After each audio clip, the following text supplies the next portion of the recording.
Ladies and gentlemen, thank you for tuning in again to a Wild Time podcast. Thank you for the likes, the subscriptions, all the shares, man. Last week I had the original Gata, Monique Dupree, on, and she actually went and flew out the next morning and went and worked at a wrestling company. She is awesome. We hope to have her on again. We had Rick Rude Jr. on a couple episodes ago. That was awesome.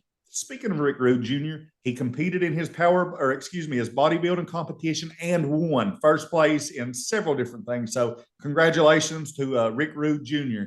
and keep up the good work.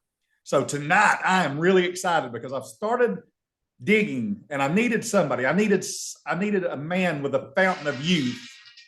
I needed a man that's been everywhere, done it, seen it all. And I got who I needed. Tonight's guest is a man that has stood the test of time, like I said.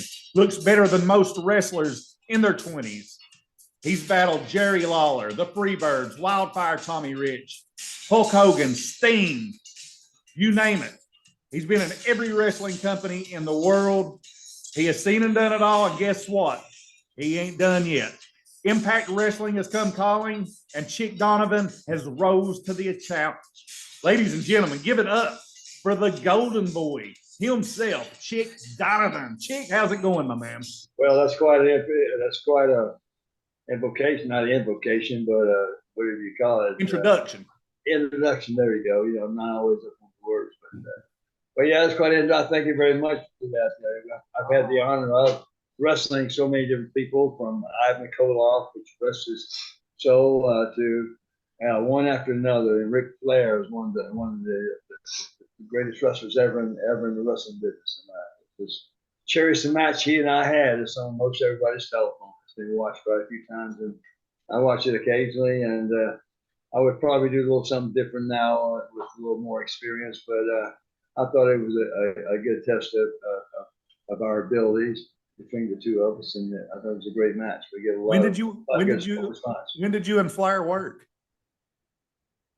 But it was, I think, around '85. It was kind of a thing. I had Dusty. I got some little heat with Dusty, and Dusty was trying to kill me off. So that's when he booked me with Flair. But actually, the match itself probably got me over. It probably boosted my career. I think my longevity of the career, anyway. The legacy I'm leaving behind. That's a big part of it. I think being able to work with the man. Just used to work every night, the hour matches with all the major guys in each territory around the country, and just one whale of wrestling and whale of a guy. But he liked to party a lot. He lived his gimmick. He was Ric Flair. He will always be Ric Flair, and he was the man. You know, think about this, Chick. There ain't many people that can say they have wrestled Hogan, Flair, Sting, Tommy Rich. I mean, you have been there, and I mean, think about your repertoire, man. To be able to wrestle. Excuse me. We go back to I'm thinking about Ray Candy. We go back to Ray Stevens. We go back to the Guerreros. We go back to Andre the Giant. We go back to oh gosh, there's so many. In fact, I go all the way back. This is a little story. I go all the way back to a referee.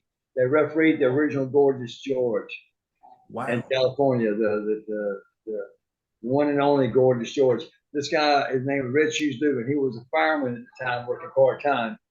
And I was in the dressing room one night, and I said, Red Shoes, what should I wear? I wore all these different gimmicks, the ring, whatever it is. He said, he told me, always wear all your gimmicks. You never know who's watching. And I had a match on TBS. Remember what Red Shoes had told me? I wore all the gimmicks out. I think me and Tommy were wrestling, blah, blah, blah, blah. And Jerry Jarrett liked the gimmick. He liked all the stuff. That's the kind of territory that Memphis was. It was wide open. It was just exciting stuff. But he called. He wanted me to come to. I get to a point in a minute. I'm trying to make he called me to come into Memphis, and that's one of the first family I was in, and one of the highest spots in my career. But I'm saying, you always listen to your peers, kids. Listen to those who lead you, your parents, your teachers, your Sunday school teacher, the adults at church. Listen to their wise. They can tell you the right things to do. So Rich Hughes led me with his suggestions and his experience. He led me into a whole new realm of wrestling with the Memphis territory with the first family, which was quite. And that led to a lot of more. That led to some Japan. That led to Texas.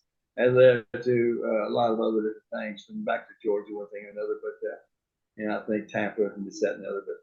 But just kids, just listen to those who, they're pretty wise. A lot of folks been there, done that. They can help you along. Just listen and take heed of what your seniors are trying to tell you. Amen. And Chick, another thing that I doing my research and studying, man, is you've had the who's who of managers. Also, you've worked with a lot of great managers. I mean, you were one of the original Paul Heyman guys. Well, yeah, I was with when I first went into Memphis. I think it was in '85. They put me with the Japanese. Right now, I can't think of Kojo Yamamoto, which is not passed away. And then Jimmy Hart came. We did a deal where I went over to the first family, and that's where I really got a lot of, I guess, a lot of camera time, whatever, for the first family, and we're able to wrestle a lot of different folks there. So Memphis is quite a different type of territory. Jerry Law was one of the smartest guys, probably the smartest guy in wrestling, I think, with his creativities and his ability to manage, to run a business, his ability to do things that make money, and he's very smart.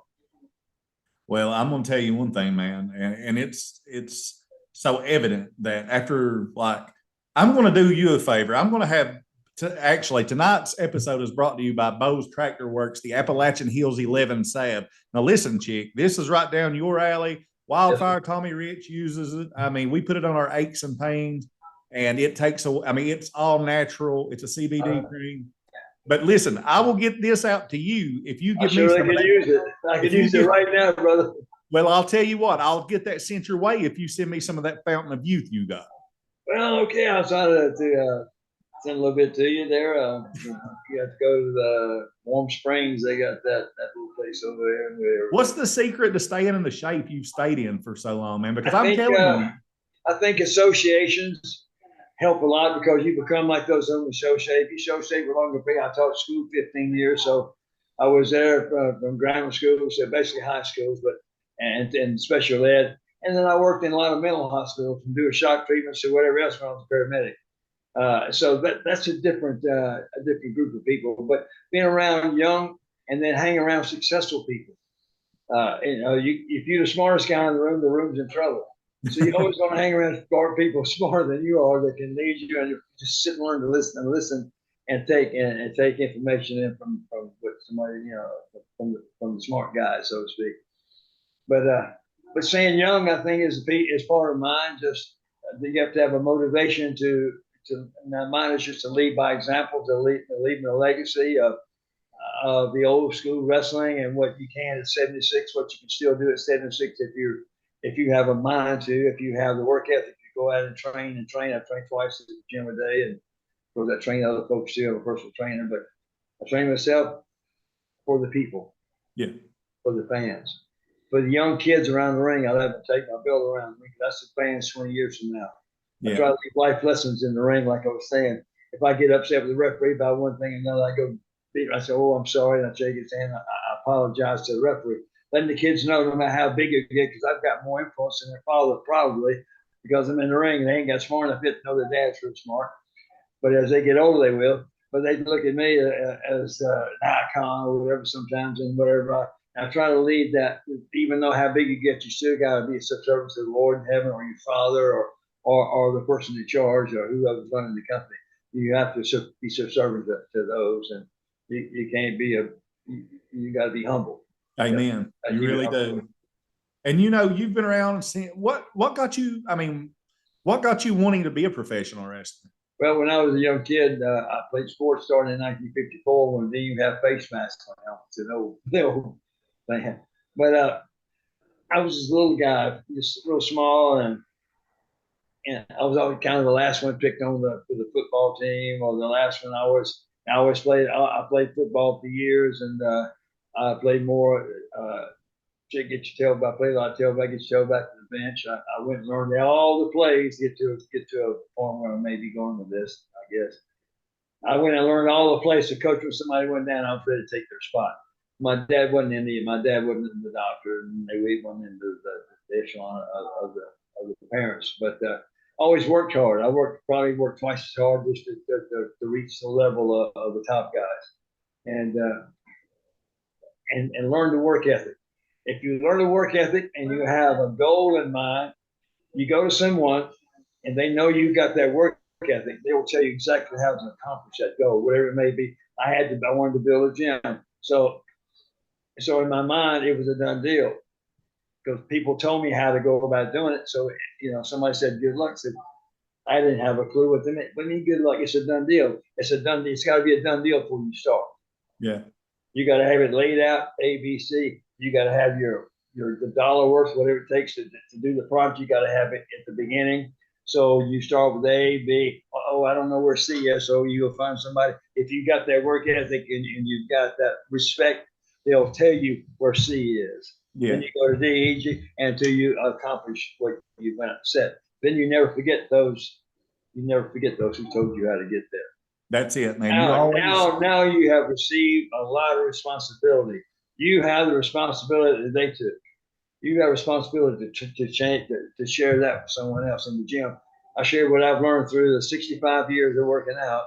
I take the bits and pieces I learned from Joe Gold in California, in Japan, all over the world, and teach and who was it? I forget his first name. Smith and Harry Smith in Tampa. A machine was named after him, the Smith machine. Smith machine. And he really taught me a lot about fitness and running the gym. And I had a young man I raised through high school. He got into bodybuilding and competing, and he taught me how to. And I learned from him. I took him and taught him in the gym business. And he taught me how to go on stage and pose and be in the competing bodybuilder, because I figured I needed to. If I'm in the business, I got to go through the program. I got to know what it is. I know what it's like to have a conversation with another bodybuilder. To know what we have to go through to get there. And it was quite a grueling experience. I dropped about 60 pounds in 6 weeks by eating less more often, and going through all the process of that dieting and the time for contests, and won a few trophies. I think the old guys. I went into the old guys and the new guys, and then I competed against in another class where I got 3 or 4 trophies. But all that work I put in, you got a few trophies. I need a few bucks and then okay. But anyway, I got that experience. All the experiences you go through in life, you put them in your repertoire. I probably got 18 certifications throughout. I get to a point. I got about 18 certifications from mental health to firefighting to paramedic work to EKG to IV therapy to selling cars to diamatology to Medicare. I'm a Medicare counselor and did all kinds of different things and doing shock treatments and all these different certifications. I never got to finish. Oh, really? That's a real point that the Lord has got me on now, which I missed. I missed my calling, but now He's got me on a point. Now we're back to able to use the point. But the point I mean is, I did all this stuff and never took what I was doing serious enough, and I missed the point. The point was all this in line, and that point is supposed to you go to a point for your to retire, have everything in order to enough to money to retirement, all those processes you need to get to stay on point. And if you don't know the process, you ask somebody, I'll tell you, but why would you stay on point and got that work ethic? Nobody can stop you but yourself. So to be a little bit transparent, nobody can stop you to yourself. But an example is one morning in Macon, Georgia, where I was living, I built a home there. Where I was a fireman. For some reason, my car didn't want to work that morning. I had to be at TBS TV. So we were going on tour that week. And brother, I had this heavy suitcase, but it had wheels on it. Thank goodness it had wheels on it. I had a heavy suit bag with all the clothes for a week in it. And I had my wrestling bag, boots, and all the belt, and all the stuff you carry in it. Now, you can see this picture. I got this suitcase with the lantern in this hand. I got this hand carrying, and I'm dragging this up Highway 75 to Channel 17 TV. I'm walking to TV. Ain't nobody can stop you except yourself if you want it bad enough. I'm walking to TV. I'm maybe somewhere I got it right. I made it on time. I made it to TV that morning. One time, I don't know why I'm getting off on this tangent, but you're fine. I'm trying to make a point. So one reason that I lost my car. One reason or another. So I was teaching school, but in the morning, at 5 o'clock in the morning, I walked from my house to the gym. I walked back from the gym to my house. Then I get dressed to go teach school. Then I'd walk to the schoolhouse, teach school. Then I had to walk another 20 miles back to after the school in the projects I was teaching the class, anger management class to the kids in the project. Then I had to walk back to the gym at night. Then I walked back home. You can do it if you can make it. I ain't got to go. I can make it to work. No, you got two heels. 4 wheels are better than 2 heels any day. But if you want something bad enough, if you put your mind to something, no, ain't nobody can stop you. You can make it happen. You'll make it happen. Now, Chick, I was going to ask you, dude, your character, the Golden Boy, did you have somebody that you looked up to, admired, that was kind of like that? Because I think, was Gorgeous George somebody you looked up to? I mean, did that have No, I saw Gorgeous George once in 1952 when we first got TV, but no, he didn't have anything on that. Not, I always like dressing nice. I always like matching outfits and stuff. But in the dressing room in Columbus, Georgia, Russell too was there. He was one of my mentors. And that night I had on gold and made trunks, and I always change my shoestrings and match my trunks and my accessories off so they don't match. And he said, "Son, you ought to call yourself the Golden Boy." So from there I started working on it and trying to create a character. And that reminds me of a story. I want to go way back to it, going back again, but to create a character, a Golden Boy character. Now, these guys in wrestling, they want to get all this face paint, they want to do all this kind of stuff, and it's a crazy character, it's crazy kind of stuff. What do you do? What do you do to match that character? You and your character have to be one and the same. Jesus Christ is the head of 3 heads. He's himself, he's his Lord, and he's the Holy Spirit. He's 1 and 3. And we have to be one. We have to be 2 and 1. We have to be our character. I think we have to become our character, so to speak. Yeah. Now that's within the realm of that parking lot in that arena. And when you leave that arena and go to the gym or go home, that's all. That's all behind you. That's there now. Now where you know they fix up, and this is where you're humble. You got to know when to turn it on, and you got to know when to turn it off. And that's another thing I teach kids now. You got to know when it's over. You got to know when the match is over. They go when it's over. They keep going. Everything you've done is nil and void. But you got to recognize when it's time to go. Yeah. But back then, I remember the reason I got in wrestling. You asked me, I didn't get to where I was going. Maybe I did. Let me tell you this story. I don't know. I'm going off the place. Buddy, I'm all ears. You let us know. I got so much going on in there. That's fine. Hey, we like that, dude. Flickers that just here. My best story, I'll tell you my best story in wrestling and my best joke I ever heard in wrestling. But the best story I ever had, I was in the airport somewhere in the world. I don't know where it was at. A little blonde-headed girl was sitting next to me, and an older lady across from me. We were waiting on the plane to come in. I had a little longer hair, and I was a lot bigger, and I had a tight T-shirt on. This little girl kind of looked around in front of me. Puzzled, look at the back of me. She looks at the front, and she looks at the back. And she gets up and goes, sits down by the lady across from me. I said, "Ma'am, is that your granddaughter?" I said, "She's mighty pretty." She said, "Yes, it is." I said, "She's mighty pretty." And that little girl looked up at Granny and said, "Granny, that lady talks awful funny." I thought that is stuff. Because I was like, big in front, longer in the back, and said, and I had that deep voice. Thought that lady talked awful funny, but I just thought that was a great. That's a good one. Let me tell you the joke. I heard when I was in Texas on the Rio Grande River. There was this kid coming across the river on a bicycle and had a bag of rice or something on the back of the bike.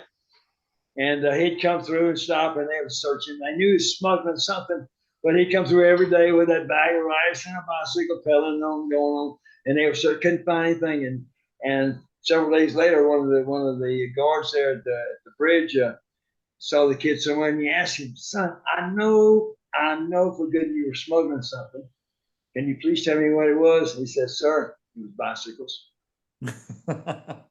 He rode a bicycle every day through the thing, but they're different bicycles anyway. I just thought that was really good. That's all right. Yeah. Anyway, so, but yeah, when I was a young kid, I was always picked on and last one to pick on again. And so I had the opportunity to sign up for a wrestling school so I could always learn to be the character I always wanted to be in life. I'm really a real passive person, but when I get in the ring, I be really active. And well, you had feuds early in your career, man, with Lawler, Tommy Rich. How was that at such a young stage in career? How did you handle that? I had a good look, but I didn't have a brain. I get really transparent now. I should have done a lot better job if I recognized how important those moments were. Like I said, I had a lot of junk going on, all this stuff that goes on. I was kind of over there, and I didn't really stay on point. The point, I missed the point there. I really missed what I should have been taking. I missed the most important thing that was going on. I went through the motions, but I should have been a lot smarter. I should have had more between the ears. I had a great look, but I didn't have enough between the ears. Well, Chick, that was early on in your career, man. You might be being a little too. Later on, it took me a while to smarten up a little bit to really learn how to listen. So I'm telling the kids at the gym, if a kid or in the dressing room, I try to have school freaking all the time because they ask me this about whatever. I try to have school. And those who some will sit and listen. If they sit and listen, we can talk an hour. They don't want to listen. I ain't got time. It took me a long time to learn to listen, to really listen and do what I was listening to. But yeah, I was just always picked on, and I wanted to be I wanted to be that character that I always wanted to be. So wrestling gave me an opportunity to create that character. Well, that's it. That's the Golden Boy, and now the Golden Boy has been around 48 years in the business now. I guess it is, and it's more exciting right now today than it has been in a long, long time. People are calling me. I had a show in New York recently. That was quite a it was really good. One of the guys from AWE was there. Just where in that town where he grew up in New York, where he was trained in that particular school where he wrestled. And Providence, Rhode Island has called me to come and do a fan fest, I think on the 29th, and just working on the weekends all around different places. But when the Impact Wrestling call, I said, Impact Wrestling. I mean, that's like that really called. That just I couldn't really, I said, wow, the Lord has given me another opportunity where I missed all the junk, not being on point, going through motions in Japan, all these other places, but not being on point. I missed my opportunity to go to New York at the time, and another opportunity to go to New York, one reason or another. Now the Lord gave me the third chance. Praise the Lord, dude. And you know what? Impact is like, you don't give me 3 chances. Now I'm smart enough to understand what the deal is, the point is. And I teach that point everywhere I go to young children. And, take just whatever the deal is, whatever your goals are, that's the point. You stay on that point. For sure. And like I was saying, Impact Wrestling is one of the top companies in the world. You've got WWE, you've got AEW, you've got Ring of Honor, and you've got Impact. Well, that's all. I think that's all under one. Yeah. And with, with Arn Anderson and some of my buddies that we helped create Arn Anderson in Dothan, Alabama back in '83, where he started with us in kind of Continental with Bob Armstrong and Pete Head and this one, that one. I don't know all the names you call it. I don't call it TV, but. Now, would you say that your time in CWA when you joined the First Family would that be your high spot? Was that your favorite time? Well, that was a learning experience. That was a time to learn a lot about putting matches together, being creative from Jerry Lawler. Yeah. All types of different things. Learn. And Kevin Sullivan was in the first family. Kevin Sullivan is the best. I think has the best mind in wrestling at this point. I agree. I've always said that. He created so many. He created a gimmick in Florida where he had one of the young men thought he was Dusty Rhodes, and they'd come out of the bottom of the ring, and everything he did was like Dusty Rhodes. He came and gupped into Dusty Rhodes. He was Dusty Rhodes and another body, you know. But Mark Lewin came out of the ocean, freezing cold ocean. Kevin had to come out of the ocean. He had the sleeper hole. Purple Haze. No, well, Mark Lewin. I don't know if they call it Purple Haze or not, but big. But Kevin has such a great mind. I worked with Kevin in Hawaii. You know, the Rock's father booked me in Hawaii, and Kevin was there with the girl who died, who was Nancy. What was I'm trying to think of her name? I can't. Nancy. Nancy was killed with a kid. Wow, it was so sad. Oh gosh, Benoit was a heck of a wrestler, but I don't know what that deal was. That was just a absolute tragic moment in life, not just professional wrestling, but just life. I mean, that's just so. I mean, it's something that is it's unimaginable, really. I mean, yeah, it is. They think that he loved that boy. I know he got so many matches with him. That boy was reluctant, and just something overcame him. I don't know, some kind of devil came through him, and I think at that moment had to. Do you think his concussions may have had something to do with that chick? His Well, brain? that's what they say. You know, I can tell in my case, King Kong Mosca is another name goes way back. He gave me one of my first TVS, and then Google gave me probably another one. But King Kong gave me a real good one trying to drive back to Macon. And about 5 days later, I was still kind of goofy from it. And I played football all those years and whatever. We use our helmet to knock people out with. So, but beside the point. But I know they can have a play. Now he worked so hard and took so many bumps. He probably, he might just probably was all jogged, and I don't know where it was at, but it wasn't in a good place when that took fire. I mean, if you go back and you watch Chris Benoit's work, he took like you said, his ring work, man, was intense. Incredible. I mean, it was almost Dynamite Kid like. I can see where he was a huge fan of Dynamite. But the bumps he took, man, the suicide dives out of the ring and hitting the guardrail or taking the chair shots, man. I mean, I'm a pro wrestler and I'm not on your guys' level, but I wrestle 2-3 times a week and I feel like I've been beaten. I couldn't do it every night. And to go with a pace, really heavy chairs in front of the head. We'll go seeing that from it. But Benoit was quite an athlete. He sure was. And incredible athlete. I'll tell you what, Stephen Beverly, a big fan of yours, he was talking about when you won the AWA Southern Heavyweight belt against Jimmy Hart. He said it was a funny angle. So how did that go down, Chicks? Fill us in on that. Well, I was with Tojo Yamamoto, and then we came over and I went with Jimmy. And he had beat Laurel for that belt. So Jimmy Hart and I had a match. Some sort, I don't know if it's called a match, but anyway, he laid down, I covered 1, 2, 3, and I get the belt. Now I'm so,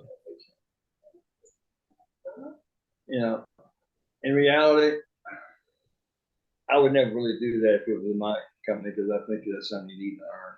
Yeah, it's kind of like the finger poke of doom. Here or there, you lose a lot. I think what it's supposed to mean. You lose a lot of the meaning of the belt. Now I carry a belt now, the Georgia heavyweight belt. It's one that came from TBS, from the Georgia Championship Wrestling. I call it the Gordon Soda belt. Yeah, it's not that particular belt, but somebody, an independent wrestling guy, had it made for me to represent Georgia Championship Wrestling. Wow! Wherever I go, it's just like the belt, the original. Yeah, You know, I got to ring the bell. I don't. But anyway, I use that belt and let the kids carry around the ring. I try to make a special night for them and use it in autograph sessions and whatever. But it's and let people take pictures with it because it is exactly the replica of the Georgia. Mistake this game. Let's see. is that the belt? I can't really see it. It's glaring a little bit, but well, shoot. Let me turn this light off. it's got the picture of Georgia on the front of it. State of Georgia on the front. I still can't make it out. Well, that's a picture of me. I guess it's probably it. Well, there was I don't know, it has to be what. Yeah, that's it. It says Georgia on it. It's a, well, shoot, a guy. That's several different ones, but I think that's one I just called the Gordon Soda belt because Gordon and I were real, I guess, had close friends, and he took the personality of Florida wrestling and brought it to Georgia through its commentation. Jack and Jerry Briscoe were amateur wrestlers and, of course, professional wrestlers and world champions, and they used all the technical lingo of wrestling. So that's what Gordon had learned in Tampa and brought that over to the Georgia Championship of Wrestling on TBS and became famous with all his articulation. Now in Memphis, I can't his name just, but the announcer in Memphis, I thought was on the same level, and I don't know, I can't think of his name. I love him to death. I don't know, but he was kind of somebody from a different perspective. Always. He was just laid back and just cool and did a great job at that counter, interviewing guys and just running the wrestling there in Memphis. Lance Russell. Larry Brown. I think Larry Brown was his sidekick, but Lance Russell was I just was really respected him. He was a really good guy. Well, you went up to Vince, didn't you? In the late 80s, you went up to Vince up north and worked.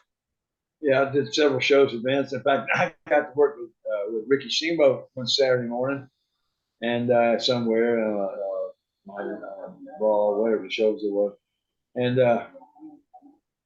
that was a heck of a match. And we went on and on. I don't know. Match was usually timed out, but I don't know. This match was so good. It kept going on and on and on and on. I don't know how long it actually took. I never have timed it, but it was like a house show match, like a main event house show match. Because Ricky Steamboat was a great Christian.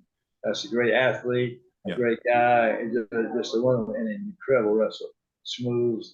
I've been here. He and Flair had so many good matches. Flair was the same way.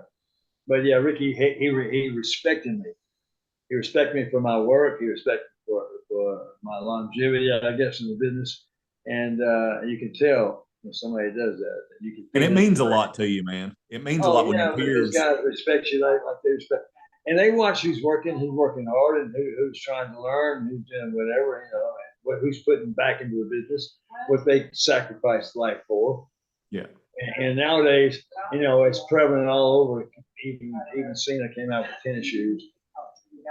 I wouldn't let kids in my ring if I was putting a show with tennis shoes on. Yeah. And then type. I just thought that's what you have. You ain't no free lunch. You have to pay. You have to pay something to get into. You have to. I don't know what I'm trying to say. I know what I'm trying to say. I can't get it out. Right. It's just that lack of respect for the business, I think. But anyway, that became guys weren't thinking. But it became a trend. The whole thing changed anyway. But still, I just thought you should have wrestling tights and a pair of wrestling boots on to get in my way. Just because I gave up so much. I gave up the family and job. I gave up the life for it. Man, I don't know if this is the truth or not, but I was listening to someone's podcast the other day, and Ric Flair, I think, said that Jim Crockett or the NWA committee wouldn't let, if you didn't wear trunks, they didn't want you as the heavyweight champion. Well, some of them wanted you to wear wrist tape. That's the sign of an injury. Oh, really? If this makes any sense, maybe not to a lot of people, but maybe to you. A body slam was the finish. Oh, yeah. Body slam 1, 2, 3. So in relation now, you do superplexes and kick out, superplexes and kick out, suplexes and kick out, bottom of the bone and kick out. I don't know where I'm going with this all now, but I'm saying a body slam used to be a finish. Yeah, nothing means anything no more. But I mean, what I'm saying, it used to be everything was kayfabe. Everything was strict. Like I said, no tape. Now, And then when I go in the dressing room, we weren't allowed. We didn't even talk. Weren't even allowed to talk unless we were spoken to, because we had not earned the respect of our wrestling in the ring. We hadn't earned respect from the top guys that even hold the conversation unless we were talked to or spoken to. And so we learned respect in that dressing room. Now it's just all over the place. Yeah. It's not school anymore. So you sit and listen to all these guys talk. And then you can learn something if you sit and listen to them. They're talking about this, that, and the other. And you might can ask a question about whatever you heard, possibly when if it comes up. But we were taught respect. It's like your father teaches respect, and your father in heaven teaches respect. And we have to heed that, I think. Well, after you went up north, the Vince, you worked Steamboat, you worked Warrior. Then you went to WCW, and I watched your match with Sting today. Dude, I loved how you opened that match up. You took the U.S. belt from the referee and started started holding it and flaunting it, and it was a solid match, man. I liked it. Well, I wasn't given it much time. Right, it was a shorter match. I wasn't given much time on that TV, for one reason or another. But I learned how to make time. I learned how to make my time and still do what I had to do. I learned to stand next to that announcer, and I was hugging and kissing him while he was announcing the other guy. And then when he announced me, I walked to that hard camera and styled the profile of that hard camera. Smart, dude. Camera people like me. So at the beginning of the match, I take a power out. We go around, take that power out, and they was following me around the ring. So I still got myself standing still the ring. You know what I mean? You got to know how to get yourself over, man. But you just learn that through time. Yeah. You have to learn it. Like I said, man, and you didn't get if you didn't get much time, you had to make your time count. I learned how to make my own time. But just standing right next to that announcer, that's another 5, 10, 15 seconds. I got another minute of time, and it's only 3-minute match, 4-man match, whatever time was. But that match with Ricky, it just kept on and on and on. The one with Flair, I don't know, they never stopped. When it was over, I went home. We never spoke a word before, but he said one of the best matches I've seen he ever had. Man, that's awesome. But I know that, one of the matches we proud of was Rock's father. He was gracious enough to transfer one of the Southern belts to me in Memphis, and The Rock even talked about it on the Oprah Winfrey show that I was one of the guys that worked with his dad. When his dad died, The Rock talked about me on a local, like I said, Oprah Winfrey show about working with his father and this, that, and the other. His dad flew me into Hawaii, and Rock was there, I guess, as a kid. But that's a heck of an honor, Chick. I know it was. I had to go buy some of his clothes. But, I don't blame you one bit. The Rock shows and shoes and stuff. Hey, The Rock makes really. I love his workout brand. He makes really good workout clothes, man. Got the little bull horns on yeah. I just thought that was pretty special. His dad was special. His dad was a special athlete. He came along when he did the boxing. He was a boxer to begin with. Did the boxing gimmick with he boxed with George Foreman back in that day.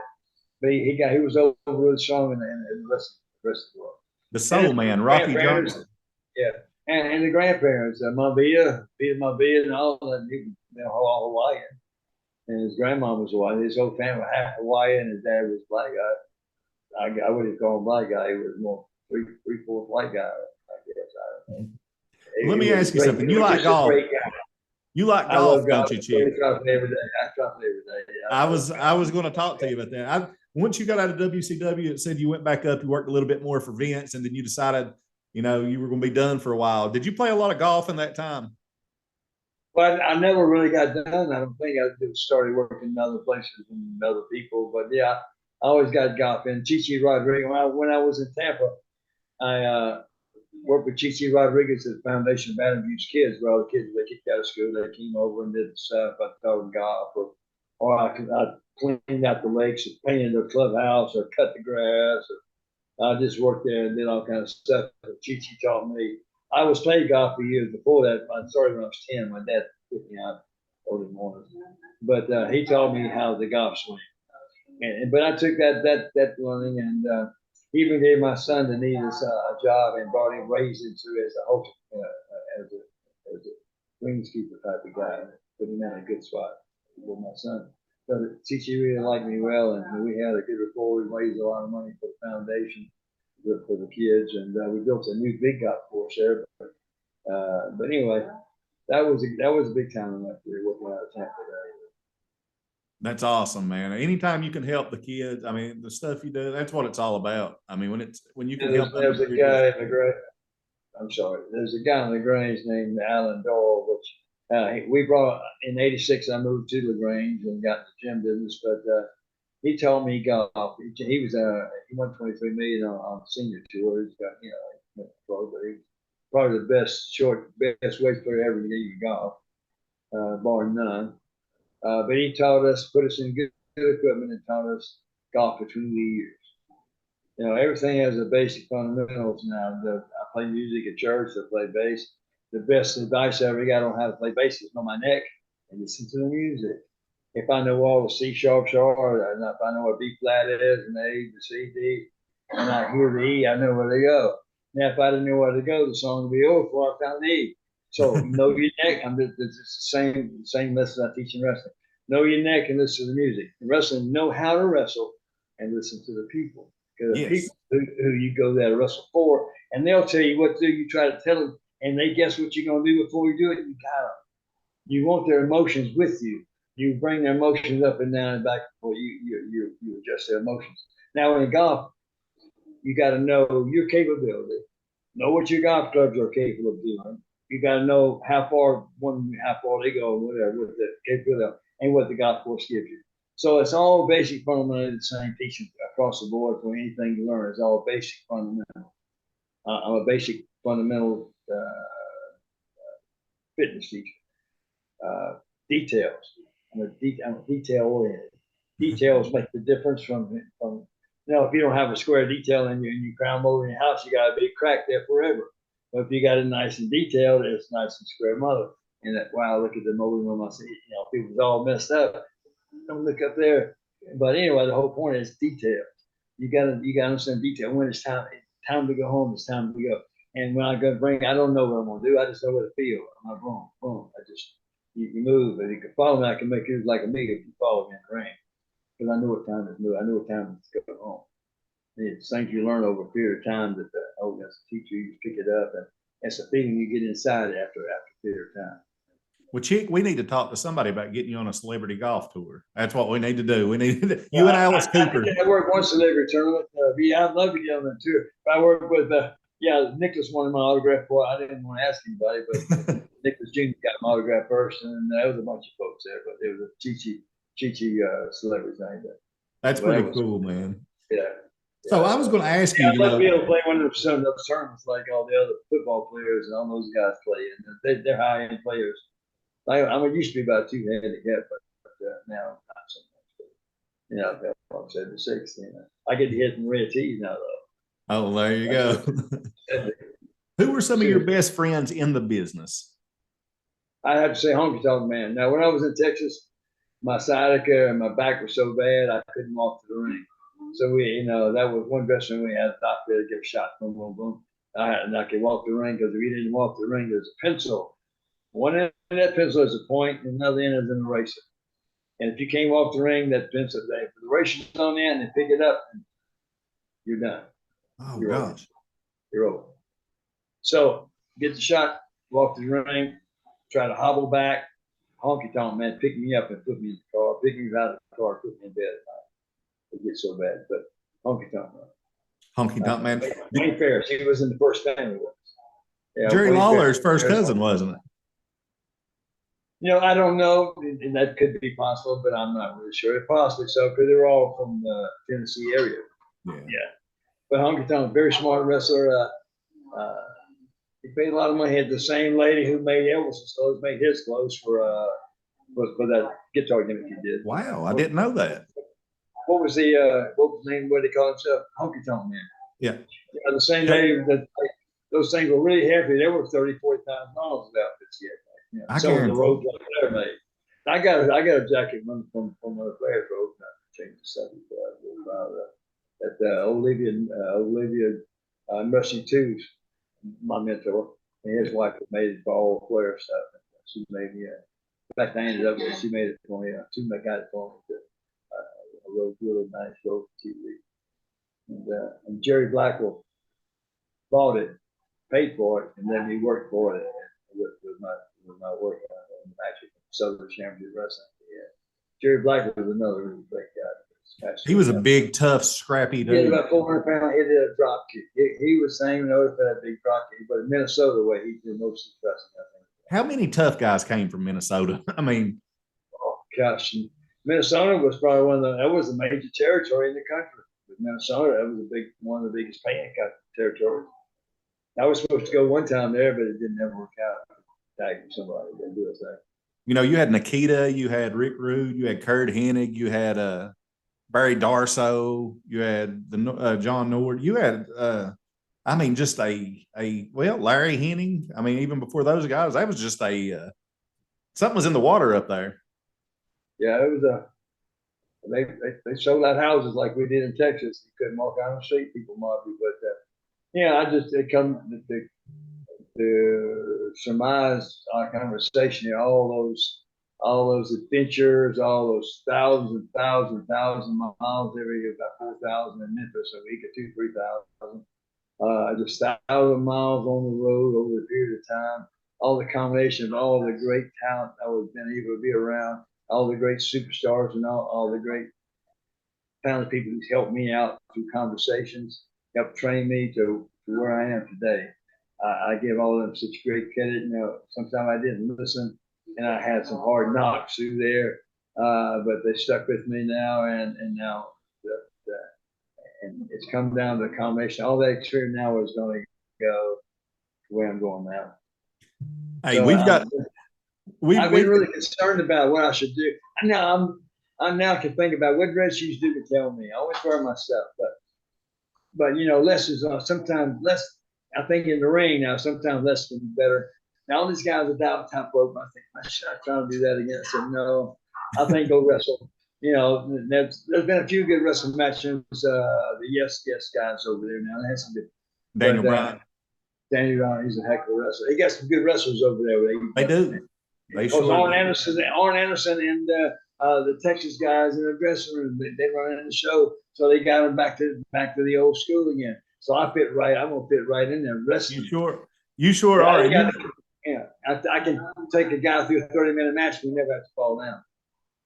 And I watched you and Johnny Swinger do it. I mean, you all had a fun match. I checked that out earlier, man, and I enjoyed that. No, I haven't seen it. I would love to see that match. And that was to me, that was one of my most important matches, that match right there. And it has turned out to be. It has turned out to be now. So, John, would you please, I know John was quite an athlete, quite a superstar. But I just asked him to follow me, if he would please. And he's such a professional that he followed everything I just led. He followed me, and I don't remember exactly what we did, but I know it was a heck of a good match. It was really good match. And I don't know what we did, what we didn't do right hand, but I think I earned some respect from him, and I had respect for him, but I earned a different respect for him in that match where he gave him my phone number. Oh, really? Well, he was. You could see the respect. Right now, just give him credit for that phone number and impact. You could see the respect all over his face, man, during that match. I mean, he was tickled to be in there. Yeah, he just followed me. It was a great. But again, for the kids, sometimes you get what you receive. You receive what you get, But it was. I had a thought in mind. It skips me now, but just stay on point. Just stay on that point. Work hard. Just work hard all the time. And never let any stuff come to your mouth, because it might be the last. That might be the last word somebody hears. You never know. And always smile can save. A smile can save somebody's life. And maybe if it's be suicide, they see that big smile. I said, Jim, there's big smiles everywhere. You go to I ain't say McDonald's, but you go to McDonald's, everybody frown down and slip. You go to the gym, everybody smile, and it's environments. You keep up. That's another little point I think of the story. And you become like those whom you associate with. You got to associate with good people, with professional people. You got to associate with gym people, with good positive people, and that'll keep you on that straight line. Well, we've got a mutual friend, old Richie Rich, And he told me to ask you if you had any good Matt Bourne stories, because tonight, Dark Side of the Ring is Doink the Clown. So we But I talked. didn't know he was going to clown at the time. But yeah, one way on tour, TBS, and you know when Barnett was a major owner of TBS for a long time, but he got ran off when he went to New York. But Ole took over. But Barnett always gave us $200 extra for nice hotel rooms or whatever. And then when Ole took over, we were getting 6 to 7 in one room, and we were having a Gila mattress. What means one guy, two guys on the bed springs, and two guys on the mattress. That's the kind of the change in the money, whatever. But Matt Bourne was in the room one night. I roomed with Matt Bourne one night on tour. We were on tour with him that one time, and I think it was some kind of Buzz Sawyer or whatever. I'm not sure. They were Siamese twins if they weren't related. But that was the only time we spent with Matt Bourne. He was quite an athlete in that tour. Yeah, he was a great wrestler, a great athlete. He was solid, very good, very, very, very polite. I can only say good stuff about Matt Bourne. Well, Chick, I've got some people that's wanting me to ask you questions.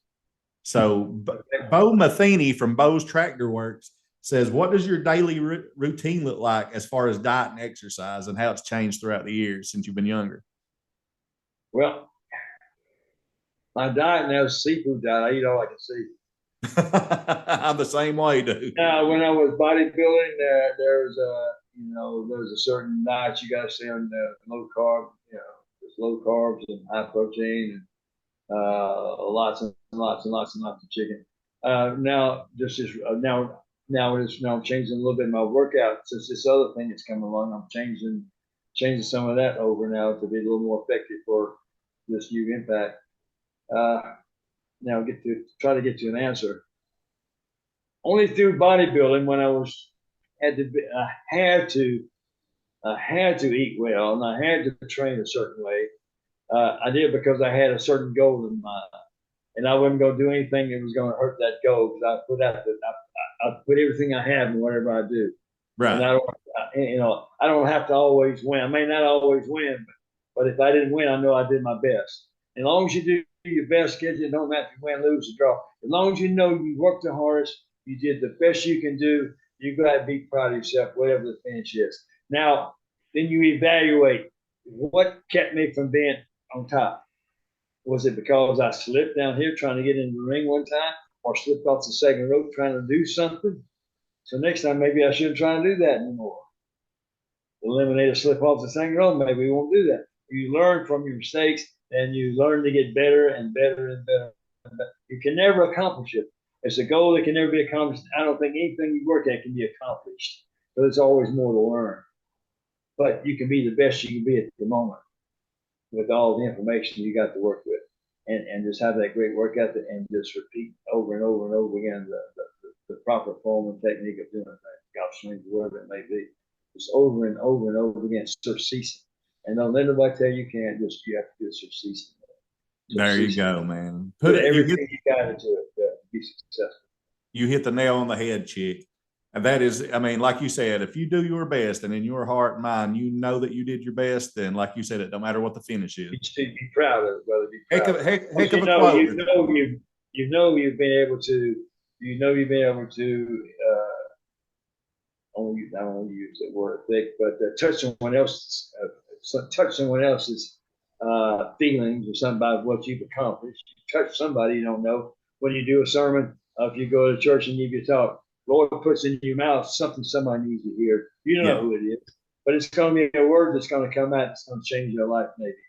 And I had a talk one time, and when I was asked for wisdom to go to a talk in another place, and the Lord sent down a wisdom, and I had this wisdom that I took to this church to get to the point I was just making. Is I went through this thing, and this wise thing that the Lord had given me, and it wasn't for anybody. It was for the preacher. So you never know who it's for. But it's for somebody, but it was for him. He needed that particular motivation that little scenario I learned gave him for that moment. So you never know, but you're gonna touch somebody. So always keep everything positive. When I teach golf, I always call it. Well, in the gym, said, like I said, I can show you to do something more effectively. Not you doing wrong. You ain't doing nothing wrong. You do it more effective with more detail if you like. I mean, you don't have to. You can work out. You can do, or you can train. I pick out the kids that want to train. I can see the ones that really want it and give them details of how to advance their training to another level. Because I'm still advancing my training. You know, I learn all the time. I learn at church playing music. I learned from a 2-year-old, put me in another level playing music. I watched. He inspired me, so a 2-year-old. You get inspiration from anywhere you look around the room and the workout room, around the room and the dressing room, around your home, around your kids. You get inspiration from a lot of places that you would never think you did if you sit and watch and listen and look, and you get those inspirations that wow, puts you in another level and help somebody else along the way. So we all try to help each other, I think. That's a fact, Chick. Couldn't have been put any better. I also had my good friend Ken Cantrell, BCW promoter, wrestling historian, and he wanted me to ask you what it was like being on TBS out of Atlanta at the beginning of cable TV. Oh wow! You know, I was a fireman at the time, and I had started working independently for a year or so. I had to put in when I went to my first training, I was 120 pounds because I've been working 4 full-time jobs as a fireman and 3 hospital jobs on the days off from the fire department. So I was down to about 120 pounds. So 24 hours a day, 7 days a week. Around the clock, I worked 144 hours a week. I worked at that time. But I enjoyed every minute of it because it's what I ended up doing, helping folks, whatever it was in the hospitals. But see if I'm getting away from where I was going. You just asked me a question. I got trying to get back to that point. What was the question? And again, I'll get back on it. He just said, what was it like being on TBS out of Atlanta in the beginning of cable TV days?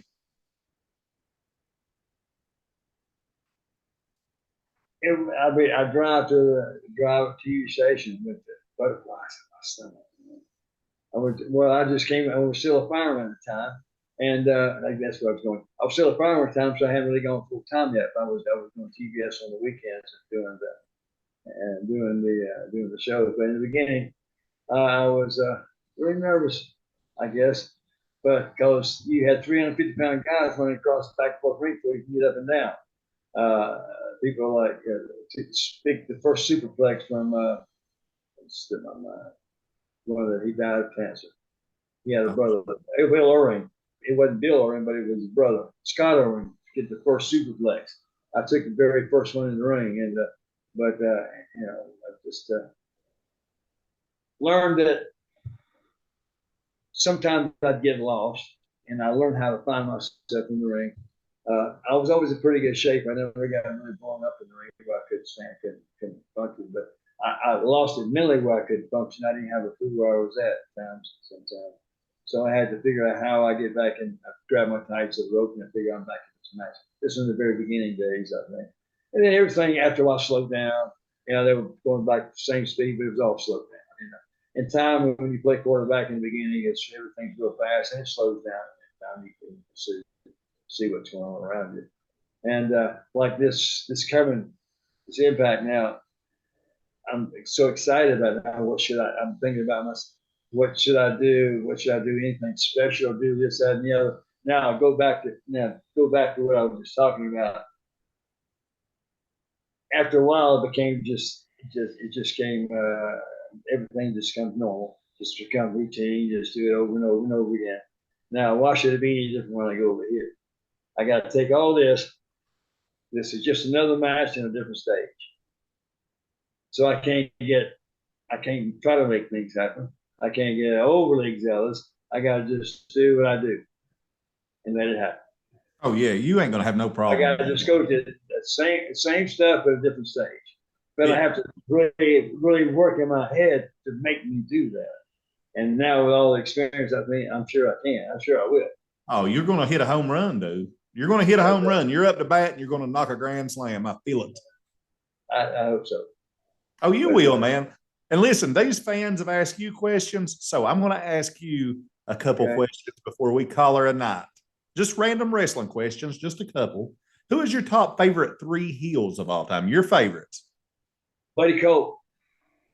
Back when he had a thing with Wrestling Number 2 before he had the airplane crash, and Flair. But Flair, when I wrestled Flair, I was the heel, and he was the babyface because we were in the Carolinas.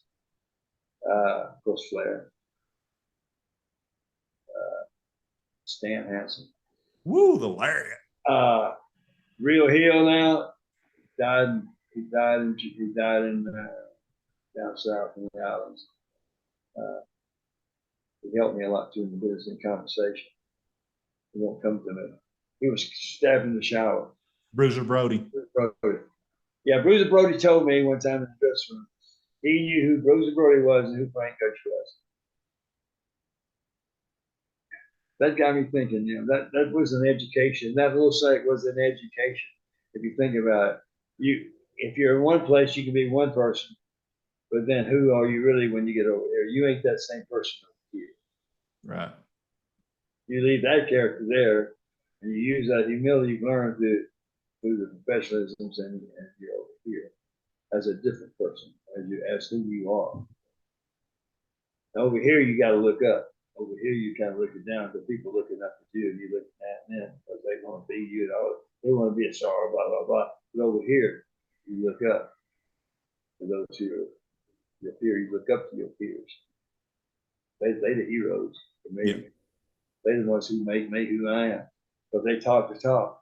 They make me who I am. I ain't saying nothing. They talk all this stuff. I have to tell them to shut up sometimes. I got to tell them thank you for the conversation. Well, and that's one thing I had to learn. I had to learn how to take that. Sometimes, actually, even go way back to grammar school when I was picked on all that stuff. And all I ever wanted was to be put over. So, like I said, I worked hard to do all this stuff.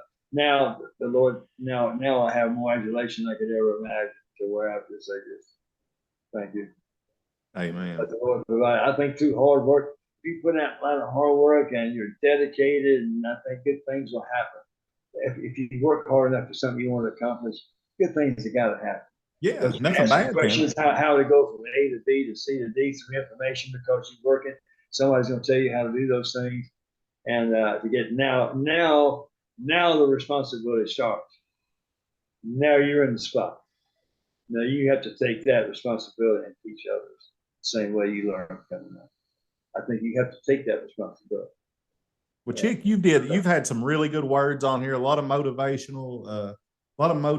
dude, just period. I mean, you're as inspiring as it gets. And like, it's been an honor to have you on here tonight. And I'm excited to see you on Impact. That is coming up. Ladies and gentlemen, Chick Donovan. Can I do one thing before we leave? Can I lead out? Yeah, for sure.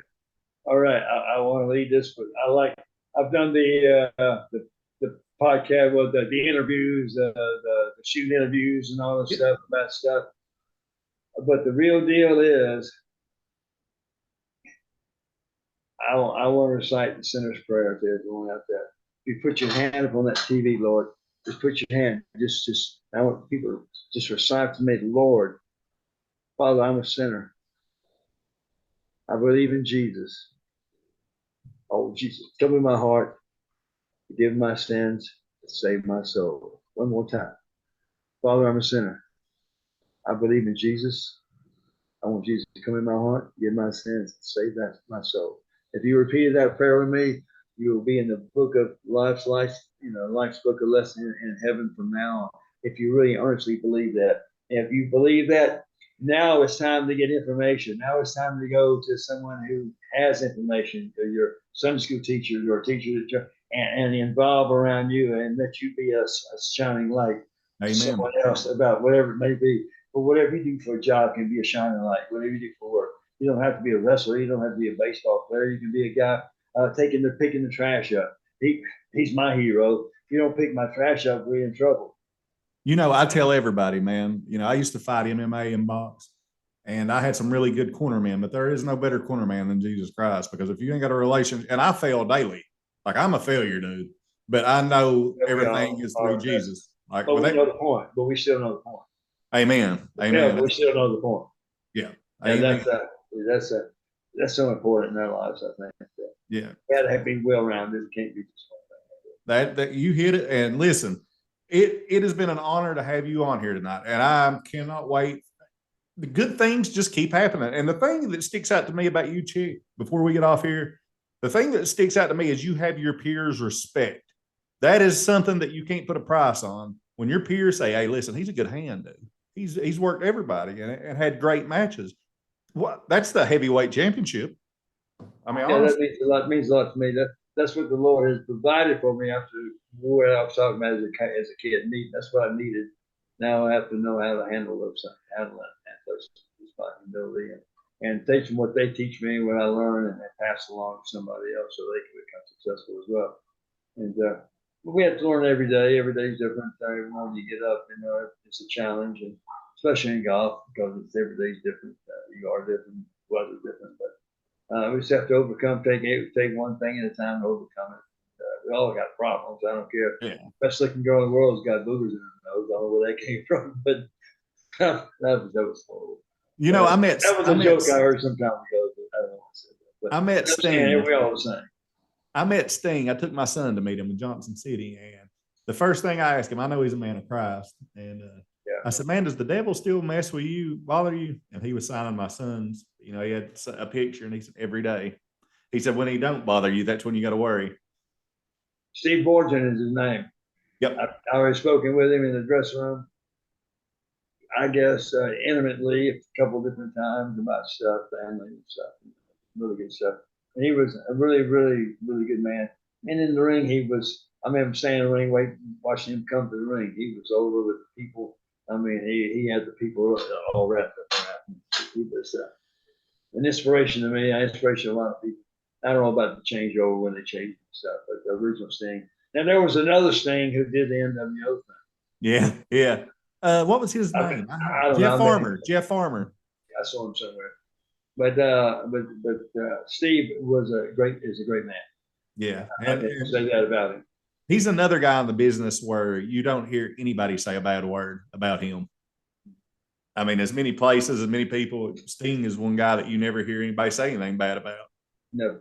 But And listen, that is a world championship.